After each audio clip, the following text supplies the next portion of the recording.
숙종 15년 기사년의 밤바람은 유난히 차갑고 날카로웠습니다.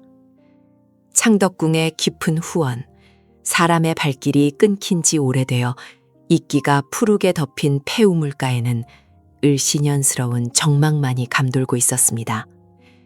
구름에 가려진 달빛조차 비치지 않는 그 어두운 구석에서 썩은 낙엽 냄새와는 다른 비릿하고 역겨운 악취가 피어오르기 시작했습니다. 순찰을 돌던 내관 하나가 코를 쥐며 우물 안을 들여다보지 않았더라면 그 진실은 영원히 어둠 속에 잠겨 있었을지도 모릅니다. 횃불의 붉은 불꽃이 우물 안의 칠흑 같은 어둠을 갈랐을 때 내관은 비명조차 지르지 못하고 뒷걸음질 쳤습니다. 검은 물 위로 떠오른 것은 희끄무레한 옷자락 그리고 물에 불어퍼진 사람의 형체였습니다. 우물 밖으로 건져 올려진 시신은 참혹했습니다.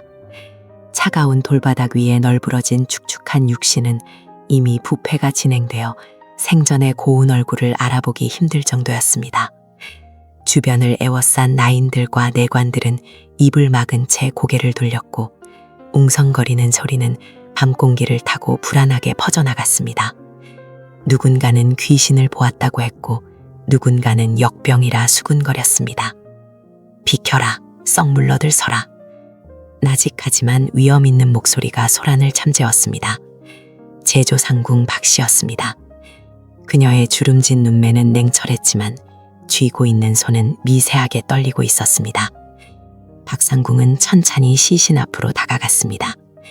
젖은 머리카락이 얼굴을 뒤덮고 있었지만 그녀는 본능적으로 알 수 있었습니다.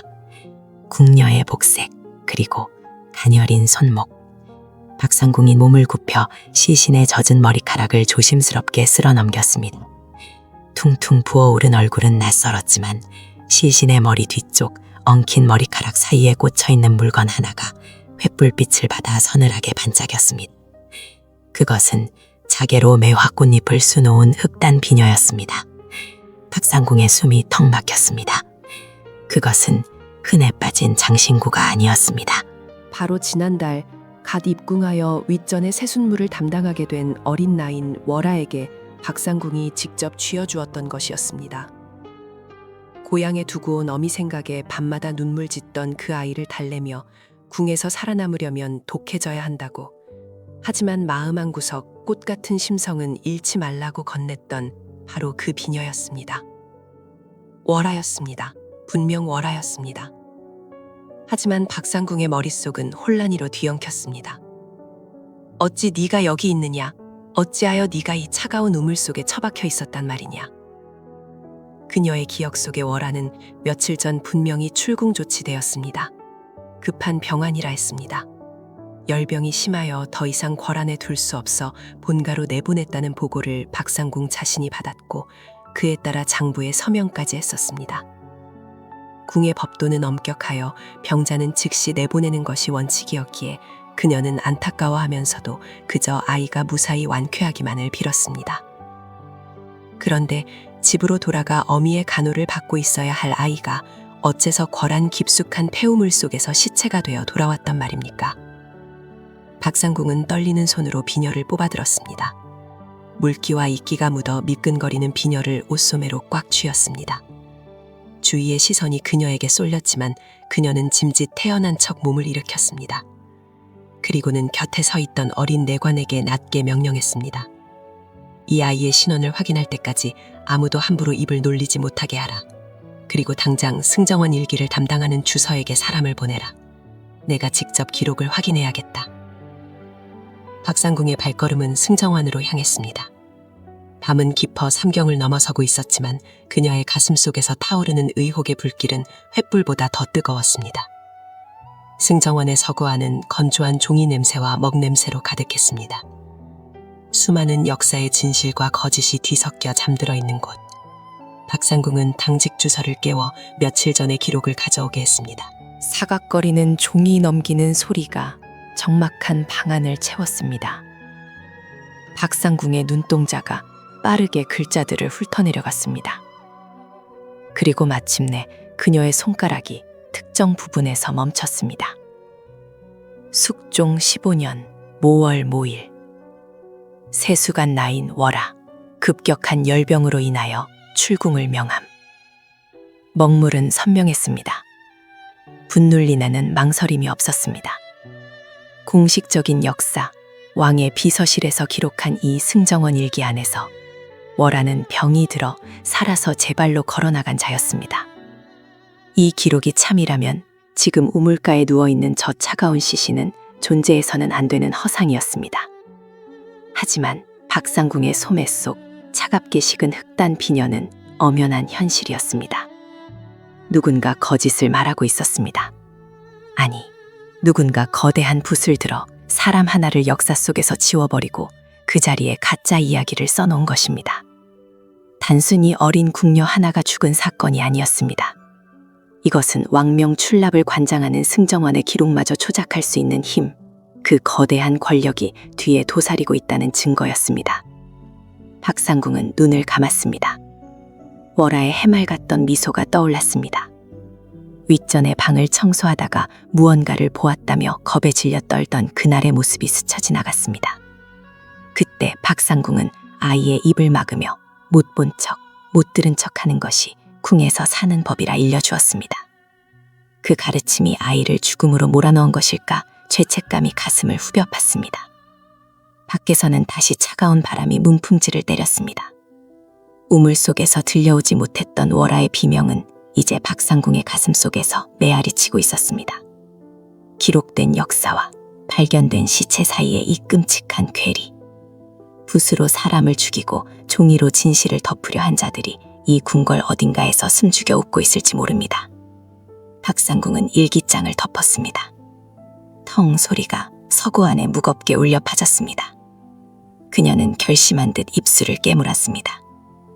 공식 기록이 거짓을 말한다면 시신이 직접 말하게 해야 했습니다.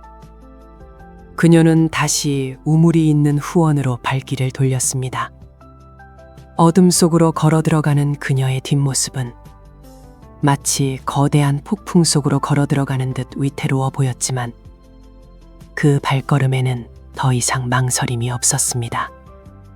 이것은 단순한 죽음이 아니다. 이것은 시작이다. 피로 쓰인 진실을 덮기 위해 먹으로 덧칠된 거짓의 장막. 내가 그 장막을 찢어버릴 것이다. 박상궁이 쥔 비녀 끝이 손바닥을 찔러왔지만 그녀는 아픔조차 느끼지 못했습니다. 우물 속의 비명은 이제야 세상 밖으로 나오기 시작했습니다. 숙종시대. 피바람이 몰아치기 직전의 고요한 밤. 조작된 승정원 일기 한 줄이 불러올 파라는 이제 막 닻을 올리고 있었습니다. 월하의 처소는 죽음이 휩쓸고 지나간 자리에 남겨진 차가운 침묵만이 감돌고 있었습니다. 창호지 문틈으로 스며드는 바람 소리가 마치 억울하게 죽은 원혼의 낮은 흐느낌처럼 들려와 등골을 서늘하게 만들었습니다.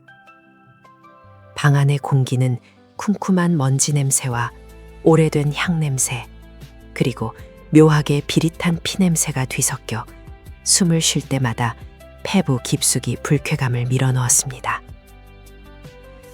박상궁은 조심스럽게 방 안으로 발을 들여놓았습니다. 그녀의 치맛자락이 바닥을 스칠 때마다 사그락거리는 소리가 정적을 깼습니다.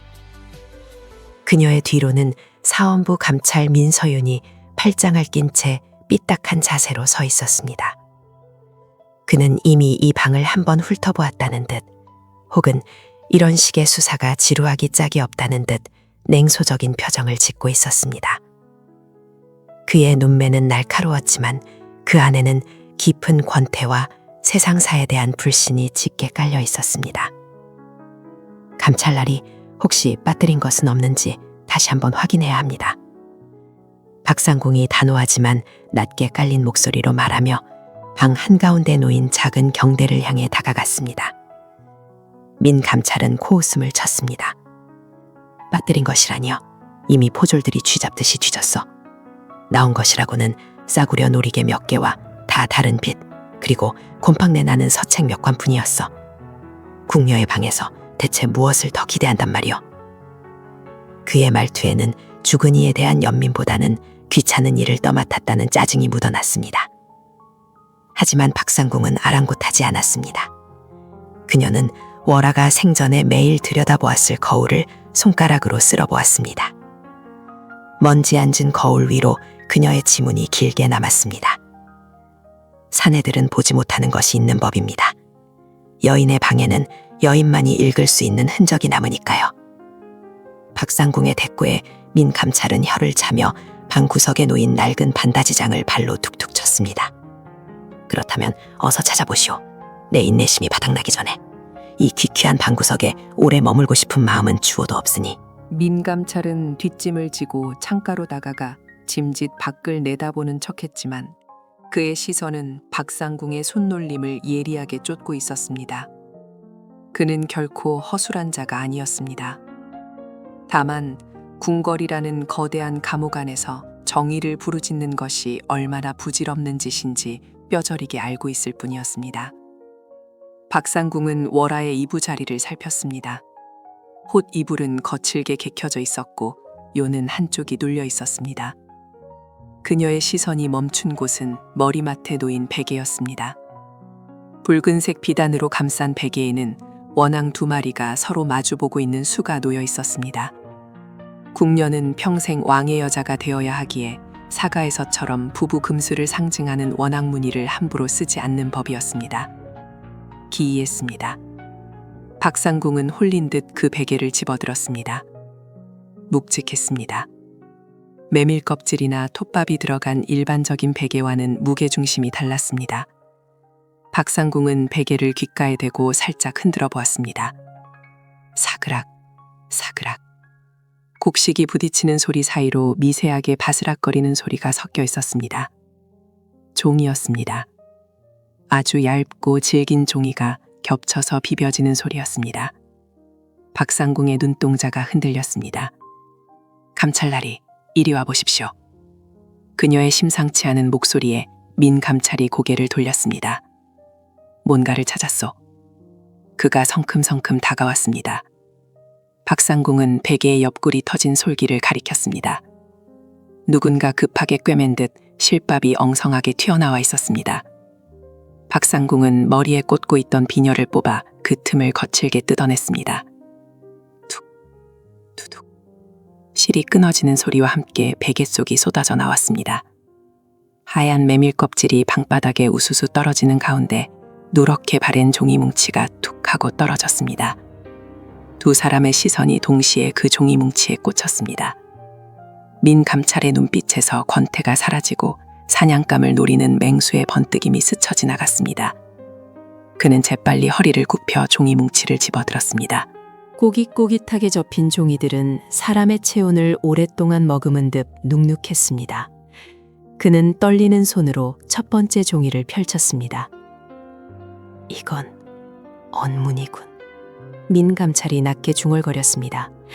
종이에는 한자가 아닌 궁녀들이 주로 쓰는 언문이 빼곡하게 적혀 있었습니다. 그러나 글씨체는 여인의 것이라고 하기에는 힘이 넘쳤고 획을 긋는 방식이 거침없었습니다. 사내가, 그것도 붓을 잡는 법을 제대로 익힌 고위 식자층의 사내가 쓴 글씨였습니다. 박상궁은 민 감찰의 어깨 너머로 그 내용을 들여다보았습니다. 달이 구름 뒤에 숨었다 하여 내 마음의 빛마저 사라지겠느냐. 담장이 아무리 높아도 그 향기는 막을 수 없으니 나의 꽃이여 부디 시들지 말거라. 박상궁은 숨을 들이켰습니다. 단순한 안부 편지가 아니었습니다. 이것은 연서였습니다. 궁녀가 외간 남자와 정을 통하는 것은 곧 죽음을 의미했습니다. 그것은 왕에 대한 기만이자 반역과도 같은 죄였습니다. 그런데 죽은 월아의 베개 속에서 이런 위험천만한 물건이 나온 것입니다. 민 감찰은 다음 장을 넘겼습니다. 그의 미간이 점점 더 깊게 파였습니다. 서쪽 연못의 물이 마르면 우리가 만날 날이 오려나. 금으로 된 족쇄가 나를 옥죄어 날개 꺾인 학처럼 그대에게 날아가지 못하는구나. 민 감찰이 헛웃음을 터뜨렸습니다. 금으로 된 족쇄라. 날개 꺾인 학이라. 이자는 자신이 누구인지 얼마나 높은 위치에 있는지 은유로 과시하고 있어. 박상궁, 이 문장들을 보시오. 이건 평범한 별감이나 내시 따위가 쓸 수 있는 문장이 아니오. 박상궁의 손끝이 떨려왔습니다. 월아는 단순히 우울증으로 자살한 것이 아닐지도 모른다는 의심이 확신으로 바뀌는 순간이었습니다. 그녀는 목숨을 건 사랑을 하고 있었고 그 사랑의 대상은 감히 쳐다볼 수조차 없는 높은 곳에 있는 인물임이 분명했습니다. 이 편지들이 발각되는 순간 월아뿐만 아니라 이 편지를 쓴 사내 그리고 월아의 주변 인물들까지 모두 피바람을 피할 수 없을 것입니다. 이것은 죽음을 부르는 부적이나 다름없습니다. 박상궁이 떨리는 목소리로 말했습니다. 민감차르는 차갑게 식은 눈으로 편지들을 다시 접어 자신의 품속 깊숙이 넣었습니다. 그렇소. 이 편지 한 장이면 삼족을 멸할 수도 있지. 월아라는 아이, 제 목숨줄을 베개 속에 넣고 베고 자꾸려. 매일 밤 머리맡에서 사각거리는 소리가 들릴 때마다 그것이 사랑의 속삭임으로 들렸을까? 아니면 목을 조르는 밧줄 소리로 들렸을까? 민감찰의 냉소적인 말에 박상궁은 소름이 돋았습니다. 그녀는 바닥에 흩어진 메밀 껍질을 내려다보았습니다. 마치 월아의 부서진 꿈 조각들처럼 보였습니다. 하지만 감찰날이 이 편지의 주인이 누구인지 알아내야 합니다. 월아의 죽음은 이 사내와 관련이 있을 겁니다. 어쩌면 그가 월아를 죽였을지도 모릅니다. 자신의 정체가 드러날까 두려워서. 민감찰은 박상궁을 뚫어지게 쳐다보았습니다.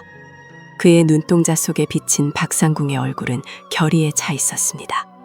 그는 피식 웃으며 고개를 저었습니다. 박상궁, 당신은 정말 무모하군요. 이 편지의 주인이 누구인지 짐작이나 가시오. 금으로 된 족쇄, 날개 꺾인 학, 이런 표현을 쓸 수 있는 자는 궐안에서 손에 꼽소. 우리가 이 진실을 파헤치려 드는 순간 우리 목에도 칼이 들어올 것이오. 그래도 밝혀야 합니다. 월아는 억울하게 죽었습니다. 이대로 묻어둘 순 없습니다. 박상궁은 물러서지 않았습니다. 민감찰은 잠시 침묵했습니다. 방 안의 무거운 공기가 두 사람을 짓눌렀습니다. 밖에서는 거친 바람 소리가 더욱 사납게 몰아치고 있었습니다. 마치 누군가가 이 대화를 엿듣고 경고를 보내는 것만 같았습니다. 좋소. 민감찰이 마침내 입을 열었습니다. 대신 명심하시오. 이 편지의 존재는 오직 당신과 나 두 사람만 아는 것이오. 입 밖으로 내는 순간 당신의 혀가 먼저 잘려나갈 테니. 그리고 범인을 찾는 과정에서 당신이 보게 될 추악한 진실을 감당할 준비나 해두시오.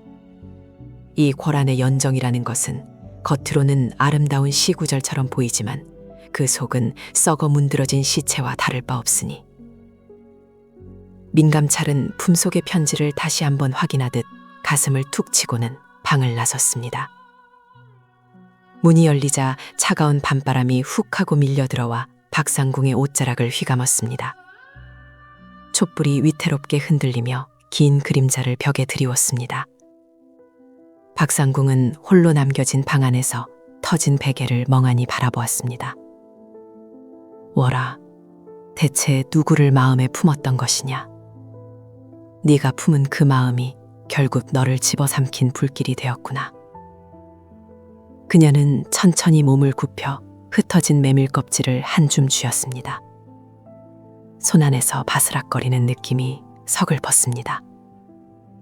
금지된 연정, 닿을 수 없는 사람, 그리고 죽음.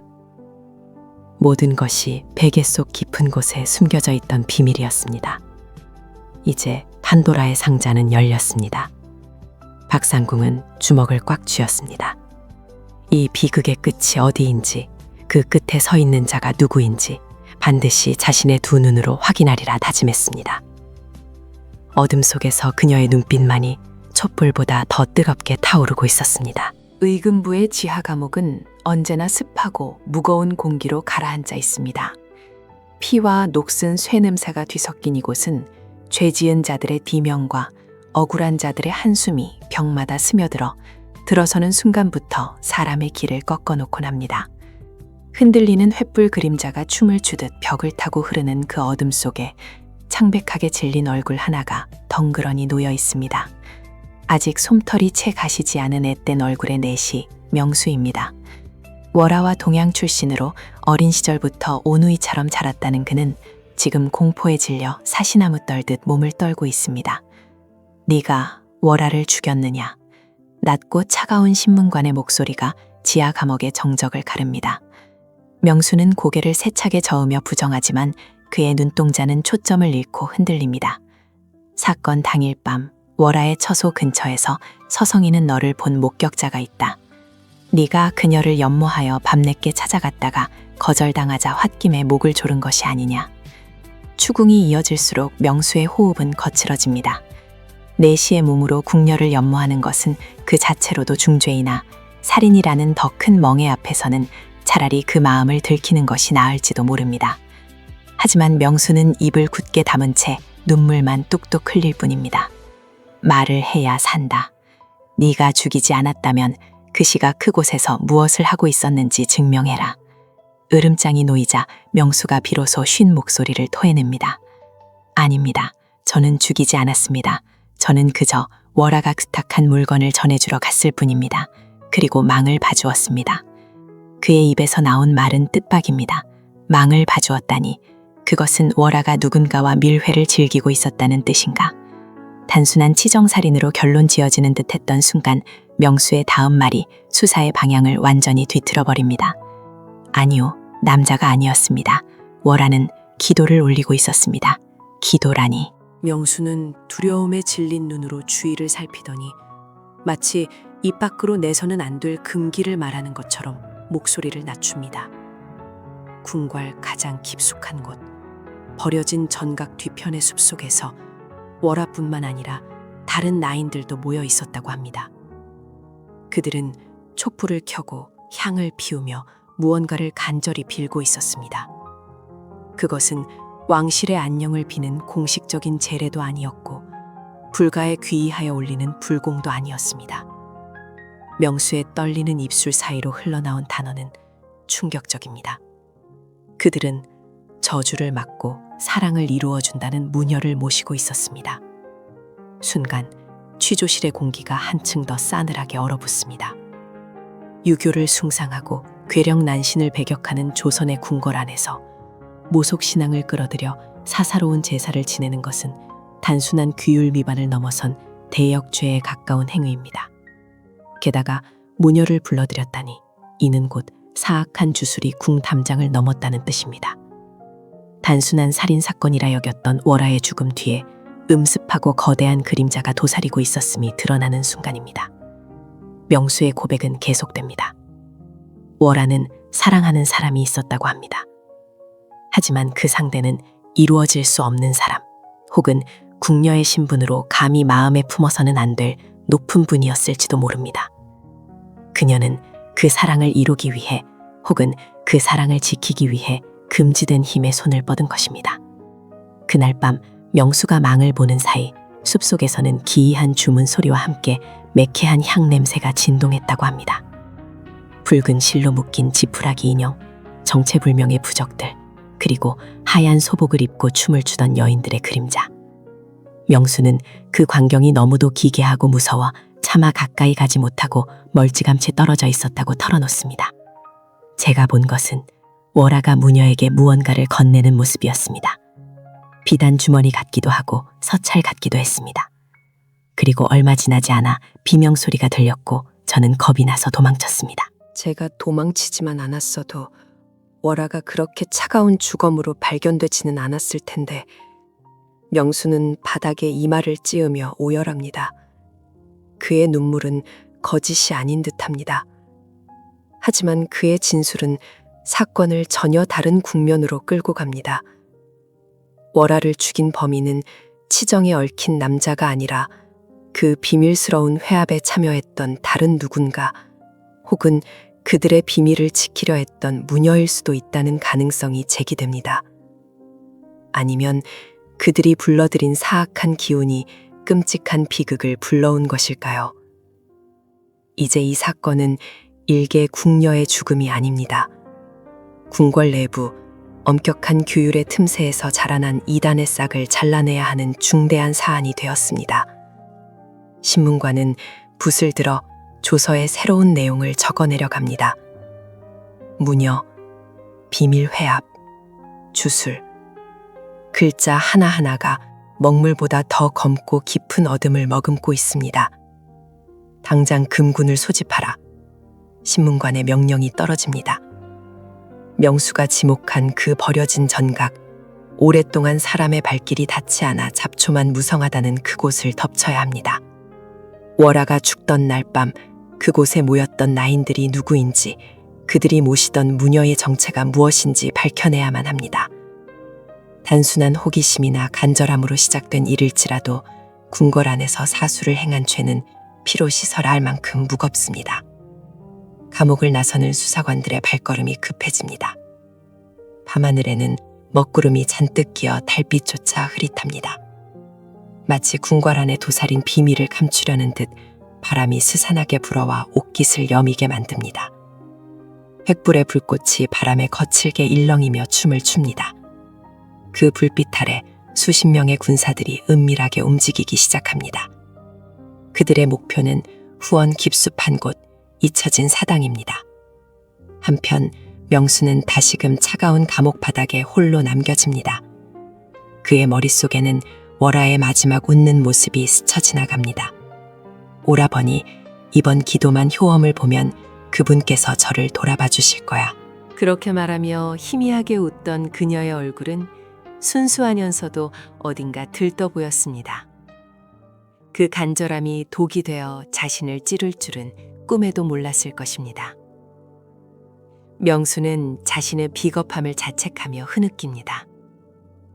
자신이 그 자리를 지켰더라면, 아니 애초에 그런 위험한 짓을 하지 못하게 말렸더라면, 후회는 언제나 늦고 돌이킬 수 없는 시간은 잔인하게 흘러갑니다. 수사관들이 숲으로 진입합니다. 발밑에서 낙엽이 부서지는 소리가 유난히 크게 들립니다. 숨을 죽이고 접근한 그곳, 낡은 정각의 문틈 사이로 희미한 불빛이 새어나오고 있습니다. 명수의 말이 사실이었습니다. 아직도 그들은 그곳에 있습니다. 혹은 월하의 죽음 이후 누군가가 증거를 인멸하기 위해 다시 돌아온 것일지도 모릅니다. 매캐한 향 냄새가 코끝을 찌릅니다. 일반적인 제사 향이 아닙니다. 머리를 어지럽히고 정신을 혼미하게 만드는 기이하고 달콤한 냄새. 문을 박차고 들어갈 준비를 하는 군사들의 손에 땀이 찹니다. 그들이 마주하게 될 것은 단순히 미신을 쫓는 어리석은 여인들일까요? 아니면 정말로 조선의 국기를 뒤흔들 만한 거대한 음모의 실체일까요? 문고리를 잡은 손에 힘이 들어갑니다. 낡은 경첩이 비명을 지르며 문이 열립니다. 그 순간 정각 안에서 믿을 수 없는 광경이 펼쳐집니다. 수십 개의 촛불이 둥그렇게 원을 그리고 있고, 그 중앙에는 머리를 풀어헤친 채 붉은 천을 뒤집어 쓴 여인이 앉아 있습니다. 그녀의 앞에는 흉측하게 훼손된 인형들과 알 수 없는 주문이 적힌 종이들이 흩뿌려져 있습니다. 그리고 벽면에는 붉은 안료로 그린 기이한 문양들이 가득합니다. 마치 살아있는 짐승의 눈처럼 번들거리는 그 문양들은 들어선 군사들을 노려보는 듯합니다. 멈춰라! 호통 소리에 여인이 천천히 고개를 듭니다. 붉은 천이 흘러내리며 드러난 얼굴. 그 얼굴을 확인한 수사관은 숨을 들이킵니다. 그녀는 낯선 무녀가 아니었습니다. 궁 안에서, 그것도 지밀 상궁의 곁에서 자주 마주쳤던 익숙한 얼굴의 나인입니다. 평소 조용하고 눈에 띄지 않던 그녀가 지금은 섬뜩한 광기를 눈에 담고 입가에 기이한 미소를 띠고 있습니다. 오셨습니까? 기다리고 있었습니다. 그녀의 목소리는 사람의 것이 아닌 듯 긁히고 갈라져 있습니다. 공포와 혼란이 뒤섞인 현장. 이것은 끝이 아니라 시작임을 직감합니다. 월화는 희생양에 불과했습니다. 이들이 쫓고 있는 욕망, 그리고 그 욕망을 들어주겠다고 속삭인 어둠의 실체는 훨씬 더 깊고 어두운 곳에 뿌리박고 있었던 것입니다. 나인을 포박하라. 여기 있는 모든 것을 하나도 빠짐없이 수거해라. 명령과 함께 군사들이 들이닥칩니다. 저항 없이 끌려가는 나인의 눈은 허공을 응시하고 있습니다. 그녀가 바라보는 곳에는 아무것도 없지만 마치 누군가와 대화를 나누듯 입술이 달싹입니다. 그 모습이 소름 끼치도록 기괴하여 보는 이들의 등골을 서늘하게 만듭니다. 바닥에 떨어진 헝겊 인형 중 하나가 밟혀 뭉개집니다. 그 인형의 배 부분에는 낯익은 이름이 적혀 있습니다. 바로 죽은 월화의 이름입니다. 그리고 그 옆에 놓인 또 다른 인형에는 지금 이 수사를 지휘하고 있는 종사관의 이름이 적혀 있습니다. 이것은 단순한 기복신앙이 아닙니다. 이것은 저주입니다. 누군가를 죽이고 누군가를 파멸시키기 위한 명백한 사리가 담긴 의식입니다. 월화는 자신의 소망을 빌려갔다가 도리어 누군가의 저주에 휘말려 희생된 것일지도 모릅니다. 수거된 물품들 속에서 발견된 낡은 장부 하나. 그 안에는 궁녀들의 이름뿐만 아니라 고위 관료들의 이름, 심지어 완실 종친의 이름까지 암호처럼 적혀 있습니다. 이단의 불길은 이미 궁궐의 담장을 넘어 널리 퍼져 있었던 것입니다. 내시 명수의 눈물로 시작된 이 수사는 이제 조정 전체를 뒤흔들 피바람을 예고하고 있습니다. 밖에는 핏방울이 떨어지기 시작합니다. 빗물은 바닥에 고인 핏자국을 씻어내려 하지만 이미 깊게 배인 원한과 음모의 냄새는 쉽게 지워지지 않을 것입니다. 어둠 속에서 번뜩이던 무녀의 눈빛, 그리고 으스러진 인형에 적혀있던 이름들. 이제 누구도 안전하지 않습니다.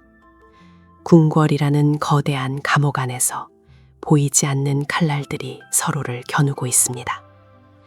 진실을 파헤치라는 자와 덮으려는 자, 그리고 그 혼란을 틈타 자신의 욕망을 채우려는 자들의 숨막히는 싸움이 막을 올렸습니다. 월화의 죽음은 그 처절한 전쟁의 서막을 알리는 종소리였을 뿐입니다. 궁궐의 밤은 낮보다 깊고 그 어둠은 산자의 숨통을 조여올 만큼 무거웠습니다. 구름에 가려진 달빛조차 스며들지 못하는 권래 깊숙한 곳. 박상궁은 등불 하나에 의지한 채 서책 더미 속에 파묻혀 있었습니다. 며칠 전 우물가에서 시신으로 발견된 나인, 초이의 죽음 뒤에 숨겨진 진실은 생각보다 거대하고 위험한 것이었습니다. 단순한 자살이나 원한 관계가 아니었습니다. 박상궁이 찾아낸 초이의 유품인 비단 주머니 안쪽에는 금실로 수놓아진 작은 용 문양이 숨겨져 있었습니다. 그것은 감히 일개 나인이 소지할 수 없는 왕실의 적통만이 가질 수 있는 징표였습니다. 박상궁의 손끝이 가늘게 떨렸습니다. 초이가 연모했던 정인, 그리고 그녀를 죽음으로 몰고 간 그 그림자의 주인은 다름 아닌 후궁 방시의 소생, 연성군이었습니다. 차기 왕위 계승을 두고 세자와 치열한 암투를 벌이고 있는 강빈에게 있어 천한 무수리 출신의 나인과 자신의 아들이 얽혔다는 사실은 치명적인 약점이 될 터였습니다. 아들의 앞길에 흠집을 내느니 차라리 그 원인을 영원히 지워버리는 것. 그것이 구중궁궐에서 살아남은 여인이 택할 수 있는 가장 잔혹하고도 확실한 방법이었을 것입니다. 바람이 문풍지를 거칠게 흔들었습니다. 박상궁은 본능적으로 등 뒤가 서늘해짐을 느꼈습니다. 진실에 다가갈수록 보이지 않는 감시의 눈길이 그녀를 옥죄어 오고 있었습니다. 강빈의 처소인 보월당을 지키는 최상궁의 싸늘한 눈빛이 뇌리를 스쳤습니다. 며칠 전 사건 현장을 기웃거리던 각상궁을 향해 최상궁은 의미심장한 미소를 지으며 말했었습니다. 호기심이 지나치면 명을 재촉하는 법이라고. 그것은 충고가 아닌 명백한 경고였습니다. 그때 방문 밖에서 인기척이 들렸습니다. 박상궁은 황급히 증거물들을 소매 속에 감추고 자세를 고쳐 앉았습니다. 문이 열리고 들어온 것은 앳된 얼굴의 어린 생각씨였습니다. 아이의 손에는 김이 모락모락 피어오르는 탕약 한 사발이 들려 있었습니다. 칠흑같이 어두운 탕약 위로 희뿌연 김이 피어오르며 방 안 가득 쌉싸름한 한약 냄새가 퍼졌습니다. 생각씨는 고개를 푹 숙인 채 쟁반을 박상궁 앞에 내려놓았습니다. 최상궁 마마님께서 박상궁 마마님의 노고를 치하하며 보내신 기력 회복용 탕약이라고 했습니다. 밤낮으로 수사에 매달리느라 야윈 것을 염려하여 귀한 약재를 다려보냈다는 전갈이었습니다. 평소라면 윗전의 하사품에 감읍하며 받았을 테지만 지금 이 순간 그 탕약은 마치 검은 독사처럼 박상궁을 노려보고 있는 듯했습니다. 박상궁은 아이를 물러가게 한 뒤 홀로 방 안에 남았습니다. 탕약 그릇을 쥔 손에 식은 땀이 배어 남았습니다. 코끝을 찌르는 냄새는 감초와 당귀의 향이었지만 그 밑바닥에는 미세하게 비릿하고 역한 냄새가 깔려 있었습니다. 며칠을 굶주린 짐승의 침냄새 같기도 하고 쇠가 녹슬 때 나는 비린내 같기도 했습니다. 그녀는 숟가락을 들어 검은 액체를 휘저었습니다. 그 순간 숟가락 끝에 닿는 묵직한 점성이 느껴졌습니다. 이것은 사람을 살리는 약이 아니었습니다. 심장이 쿵쿵거리며 귓가에서 북소리처럼 울렸습니다. 강빈과 최상궁은 이미 박상궁이 어디까지 알아냈는지 눈치채고 있었던 것입니다. 그들은 더 이상의 조사를 막기 위해 입막음이 아닌 제거를 선택했습니다. 이것은 단순한 사건 은폐가 아니었습니다. 왕실의 법도를 수호한다는 명분 아래 자행되는 사륙이었습니다. 박상궁은 탕약 그릇을 들고 자리에서 일어났습니다. 그리고 방 한 구석에 놓인 화분으로 다가갔습니다. 난초가 심어진 흙 위로 검은 탕약을 천천히 쏟아부었습니다. 액체가 흙에 닿자마자 치익하는 소리와 함께 흰 거품이 일었습니다. 푸르던 난초잎이 순식간에 검게 타들어가며 비틀렸습니다. 부자를 과하게 섞어 만든 맹독이었습니다. 한 모금이라도 삼켰다면 지금쯤 목구멍이 타들어가고 오장육부가 뒤틀리는 고통 속에 피를 토하며 쓰러졌을 것입니다. 등골이 오싹해졌습니다. 이것은 선전포고였습니다. 그들은 박상궁이 이 약을 마시지 않을 수도 있다는 것을 알았을지도 모릅니다. 하지만 마시지 않는다면 그것은 윗전의 성의를 무시한 죄가 될 것이고 마신다면 죽음뿐인 진퇴양난의 덫이었습니다. 아니, 어쩌면 이것은 공포를 심어주기 위한 수단일 수도 있었습니다. 내 목숨 따위는 언제든 쥐도 새도 모르게 거둘 수 있다는 무언의 협박. 박상궁은 빈 그릇을 내려놓고 창문을 열었습니다. 차가운 밤 공기가 뜨겁게 달아오른 얼굴을 식혀주었지만 가슴속의 분노와 두려움은 쉽게 가라앉지 않았습니다. 저 멀리 보월당의 지붕이 어둠 속에 거대한 괴물처럼 웅크리고 있었습니다. 그곳에는 아들의 안위를 위해서라면 다른 이의 목숨 따위는 파리 목숨처럼 여기는 비정한 어미와 그녀의 손발이 되어 피 묻은 칼을 휘두르는 충견이 도사리고 있었습니다. 살아남아야 했습니다. 죽은 초이의 억울함을 풀기 위해서가 아니라 이제는 자신의 목숨을 지키기 위해서라도 이 싸움에서 물러설 수 없었습니다. 빈 궁의 그림자는 생각보다 길고 짙었습니다. 하지만 그림자가 짙다는 것은 빛이 그만큼 강렬하다는 뜻이기도 했습니다. 박상궁은 입술을 깨물었습니다. 비릿한 피맛이 입안에 퍼졌습니다. 독이 든 탕약은 그녀를 죽이지 못했지만 대신 그녀 안에 잠들어 있던 도끼를 깨웠습니다. 이제 이것은 단순한 수사가 아니었습니다. 거대한 권력에 맞선 생존을 건 투쟁이었습니다. 박상궁은 소매 속에 감춘 용문양의 자수를 꽉 쥐었습니다. 날카로운 비단실의 감촉이 손바닥을 파고들었습니다. 오늘 밤은 길 것입니다. 그리고 내일 아침 최상궁이 빈 그릇을 확인하러 올 때 박상궁은 두 발로 당당히 서서 그녀를 맞이할 것입니다. 살아있는 눈빛으로 당신들이 실패했음을, 그리고 이제 내가 당신들의 숨통을 조이러 갈 것임을 똑똑히 보여줄 것입니다. 어둠 속에서 부엉이가 음산하게 울었습니다. 권례의 모든 것이 숨을 죽인 밤, 보월당의 불빛만이 유난히 붉게 타오르고 있었습니다. 마치 사냥감을 노리는 맹수의 눈처럼. 박상궁은 그 불빛을 응시하며 조용히 그러나 단호하게 옷매무새를 다듬었습니다. 전쟁은 이미 시작되었습니다. 매캐한 냄새가 밤 공기의 틈새를 비집고 들어왔습니다. 처음에는 그저 늦은 저녁을 짓는 아궁이의 연기라 생각했습니다. 하지만 바람의 결이 바뀌는 순간 코끝을 찌르는 것은 밥 짓는 구수한 냄새가 아니라 오래된 종이와 건조한 나무가 비명을 지르며 타들어가는 죽음의 악취였습니다.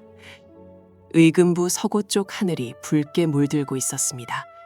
마치 검은 먹물 같던 밤하늘에 누군가 붉은 핏방울을 흩뿌린 듯했습니다.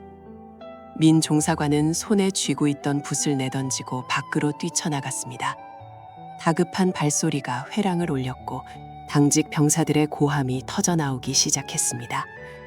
불길은 이미 서고의 지붕을 집어삼킬 듯 혀를 여름거리고 있었습니다. 단순한 화재가 아니었습니다.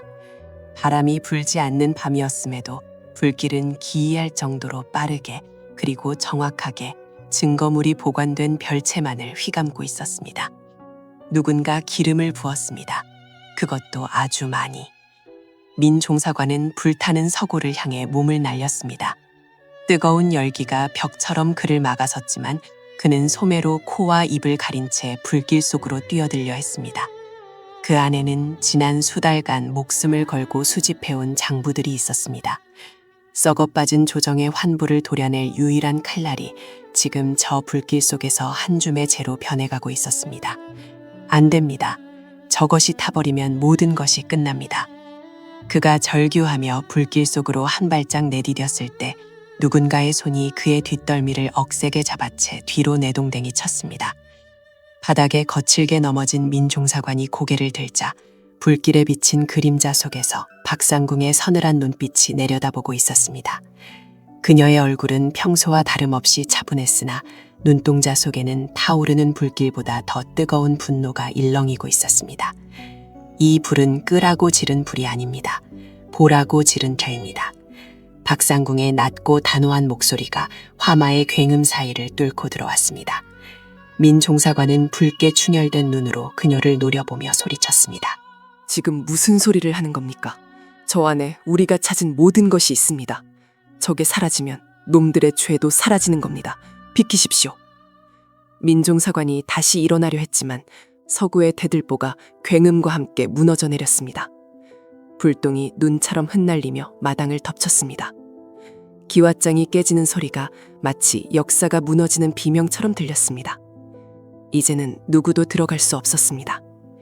그 뜨거운 열기 옆에서 민중사관은 망연자실한 채 무릎을 꿇고 말았습니다. 눈앞에서 진실이 타오르고 있었습니다. 뇌물을 기록한 장부, 밀서, 그리고 억울하게 죽은 이들의 탄원서까지 종이 위에 적힌 정의는 불길 앞에서는 그저 땔감에 불과했습니다. 박상궁은 무너져 내리는 건물을 등지고 민종사관의 어깨를 강하게 움켜쥐었습니다. 그녀의 소나기 힘은 떨리고 있었지만 목소리만은 흐트러짐이 없었습니다. 저들은 증거를 없애는 것으로 끝나지 않을 겁니다. 증거가 사라졌으니 이제 그 증거를 기억하는 입을 없애려 들겠지요. 이 불은 우리를 향한 사형 선고나 다름없습니다. 주변이 소란스러워졌습니다. 물통을 든 병사들이 우왕좌왕하며 달려왔지만 이미 불길은 통제불능이었습니다. 그 혼란 속에서 박상궁과 민종사관은 어둠이 짙게 깔린 탐장 밑으로 몸을 숨겼습니다. 불빛이 닿지 않는 그늘 속에서 두 사람의 숨소리만이 거칠게 얽혔습니다.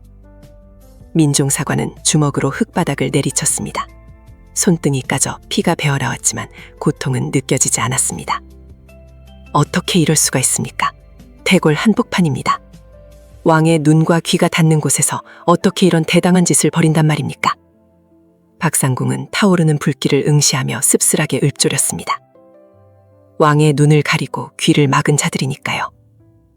이 불을 지른 자가 누구겠습니까? 불을 보고 가장 먼저 달려와야 할 금군이 왜 이리 늦는 것 같습니까? 저 불길은 단순한 방화가 아닙니다. 권력입니다.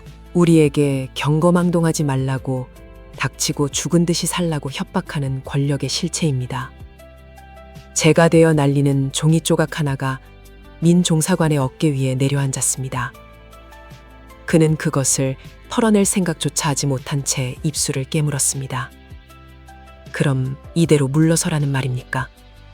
저 불길 속에 진실을 묻어두고 우리가 본 것을 못 본 척하며 비겁하게 목숨이나 부지하라는 겁니까? 아니요, 죽지 말라는 겁니다. 박상궁이 민 종사관의 멱살을 잡아 자신 쪽으로 끌어당겼습니다. 두 사람의 얼굴이 닿을 듯 가까워졌습니다. 그녀의 눈동자 속에 비친 불길이 민 종사관의 눈동자 속으로 옮겨 붙었습니다. 지금 나가서 저 불이 놈들의 소행이라고 외치면 우리는 영웅이 되어 죽을 겁니다. 하지만 그것으로 끝입니다. 증거는 잿더미가 되었고 권력은 건재합니다. 우리가 죽으면 진실은 영원히 묻힙니다. 저들이 원하는 것이 바로 그겁니다. 우리가 흥분해서 뛰쳐나와 스스로 불나방이 되는 것. 그럼 어쩌란 말입니까? 증거도 없이 우리가 무엇을 할 수 있습니까? 기억해야지요. 박상궁의 목소리가 젖어 들어갔습니다. 그녀는 불타는 서고를 가리켰습니다. 종이는 탔어도 글자는 우리 머릿속에 있습니다. 장부의 숫자, 오고 간 이름들, 그 날짜와 장소들. 당신과 내가 전부 읽지 않았습니까? 건물이 무너지고 종이가 재가 되어도 살아남은 자의 기억은 태울 수 없습니다. 우리가 살아있는 한 증거는 사라진 것이 아닙니다. 민 종사관은 멍하니 박상궁을 바라보았습니다. 타오르는 불길보다 더 뜨거운 생에 대한 의지가 그녀에게서 뿜어져 나오고 있었습니다.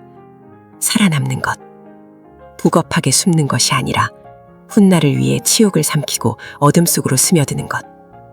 그것이 지금 할 수 있는 가장 처절한 복수라는 것을 그는 깨달았습니다. 하지만 선택해야 합니다. 박상궁이 덧붙였습니다. 지금 이 자리에서 진실을 폭로하고 장렬하게 산화할 것인지, 아니면 잿더미를 뒤집어 쓰고 죽은 듯이 살아남아 훗날 다시 칼을 갈 것인지. 오늘 밤 우리는 죽어야 합니다. 세상의 눈앞에서, 그리고 저들의 감시망 속에서 완전히 지워져야 합니다. 그래야만 다시 시작할 수 있습니다. 서고의 기둥 하나가 더 무너져 내리며 거대한 불기둥이 치솟았습니다. 그 열기가 두 사람의 뺨을 뜨겁게 달구었습니다. 마치 지옥의 입구가 열린 듯한 광경이었습니다. 저 불길 너머 어딘가에서 이 화재를 사주한 자들은 짐승 같은 미소를 지으며 이 광경을 즐기고 있을 터였습니다. 자신들의 치부가 깨끗하게 소각되는 것을 보며 축배를 들고 있을지도 모릅니다. 민 종사관은 떨리는 손을 들어 얼굴에 묻은 그을음을 닦아냈습니다. 그의 눈빛에서 당혹감과 분노가 가라앉고 차가운 이성이 그 자리를 채우기 시작했습니다. 그는 불타는 서고를 향해 마지막으로 깊은 시선을 던졌습니다. 그 시선은 작별 인사가 아니라 맹세였습니다. 살겠습니다. 민 종사관이 나직하게 내뱉었습니다. 비겁하다 손가락질 받더라도 쥐새끼처럼 어둠 속을 기어다니더라도 살겠습니다. 살아서 오늘 저들이 태워버린 것이 종이 쪼가리가 아니라 자신들의 목숨줄이었음을 증명하겠습니다. 내 머릿속에 있는 모든 기억을 다시 기록하고 내 눈이 본 모든 것을 증언할 때까지 나는 죽지 않을 것입니다. 박상궁이 짧게 고개를 끄덕였습니다. 두 사람은 약속이나 한 듯 동시에 몸을 낮췄습니다. 혼란스러운 현장의 고함과 비명소리를 뒤로하고 그들은 더 깊은 어둠 속으로 불빛조차 닿지 않는 궁궐의 미로 속으로 몸을 숨겼습니다. 서고는 완전히 붕괴되었습니다. 수백 년의 역사가 그리고 권력의 추악한 민낯을 드러낼 유일한 단서가 허공으로 흩어졌습니다. 다음 날 아침이면 사람들은 화재로 인해 모든 것이 사라졌다고 말할 것입니다. 누군가는 안도의 한숨을 내쉬고 누군가는 혀를 찰 것입니다. 하지만 그들은 모를 것입니다. 불길이 삼키지 못한 두 개의 불씨가 잿더미 속에서 살아남아 언젠가 이 궁궐 전체를 집어삼킬 거대한 화마가 되어 돌아올 것임을. 연기는 밤새도록 피어올랐고 그 매캐한 냄새는 새벽이 올 때까지 도성안을 떠나지 않았습니다. 그것은 지워진 역사의 냄새이자 아직 끝나지 않은 전쟁의 서막을 알리는 봉황화도 같았습니다. 어둠이 가장 짙은 시간, 두 그림자는 소리 없이 사라졌고 세상은 잠시 거짓된 평온 속으로 빠져들었습니다. 세월의 강물은 무심하게 흘러 붉은 피가 낭자했던 그날의 기억조차 희미한 물거품으로 덮어버렸습니다.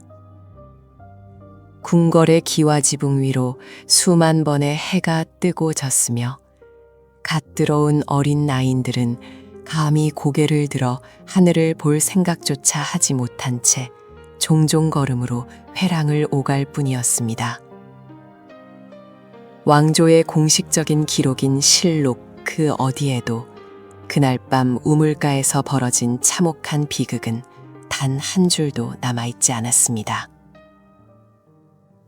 사관들의 붓끝은 권력의 서슬에 눌려 떨었고 먹물은 진실 대신 승리자들의 명분만을 검게 기록했습니다. 그렇게 한 여인의 처절했던 죽음은 역사라는 거대한 수레바퀴 아래 깔려 흔적조차 없이 사라진 듯 보였습니다. 하지만 기록되지 않았다고 해서 없었던 일이 되는 것은 아니었습니다. 바람은 그날의 비명을 기억하고 있었고 흙은 억울하게 뿌려진 피 냄새를 품고 있었습니다. 그리고 무엇보다 그 참혹한 현장을 목격했던 살아있는 증인이 아직 숨을 쉬고 있었습니다. 도성 밖 서삼릉의 외진 숲길, 인적 드문 곳에 자리한 작은 암자에는 늙고 병든 상궁 박씨가 머물고 있었습니다. 그녀의 얼굴은 마치 말라 비틀어진 대추처럼 주름졌고 허리는 굽어 지팡이 없이는 한 걸음도 떼기 힘들었습니다.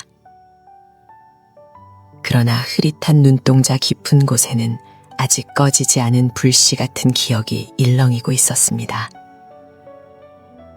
늦가을의 차가운 바람이 문풍지를 거칠게 흔들던 어느 날 밤, 박상궁은 자신의 곁을 지키던 어린 제자 연희를 조용히 불렀습니다. 호롱불 하나가 위태롭게 어둠을 밝히고 있는 방 안, 박상궁의 목소리는 마른 낙엽이 바스라지듯 거칠었지만 그 속에 담긴 무게는 천근만근이나 무거웠습니다. 연희야, 가까이 오거라. 오늘 밤은 바람소리가 유난히 차갑구나.